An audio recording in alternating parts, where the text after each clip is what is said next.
Alright, the iPhone 15. Well, this is an iPhone 12, but they're pretty much all the same nowadays. Let's talk about it. All of the following facts are, in fact, not facts, but actually rumors, so take us all with a grain of salt, although this is likely to happen.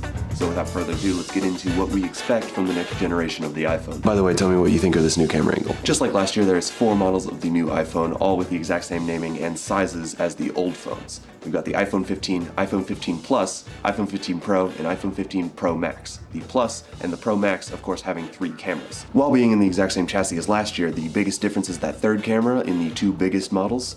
It's a telephoto, which is great to see that Apple is finally catching up with other flagships 5 years later. Speaking of chassis, the 2 Pro models now have titanium rails, making them even lighter than before, which they're already pretty light. It's like a toy. We got 3 new colors: a silver gray, a black that's not as dark as previous blacks, and a deep, deep dark blue. And now we got the Thunderbolt 4 ports, or for those of you who don't know, the USB-C. You may not have been paying attention to the news recently, but Apple, by next year, is required to use USB-C on all of their phones, at least in the European Union. So they're introducing Thunderbolt 4, or the Magic Port, which is just USB-C, on all of their models this year, and I'm sure they're going to try to sell it as a feature, not something they were legally obligated to do. All models this year are getting Dynamic Island, which is either a good or a bad thing, depending on if you like it or not, and probably the most important thing is the brand new A17 Bionic chips. They supposedly have a 3nm chipset, which is going to make them way faster, and hopefully this is the main point of their keynote. So here in my notes I have action button with big question marks after it. This might not happen, but it will be another button on the phone that you can quick assign to any shortcut, kind of like the button on the Apple Watch Ultra.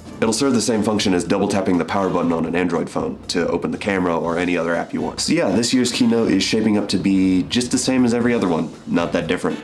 Party on, dudes.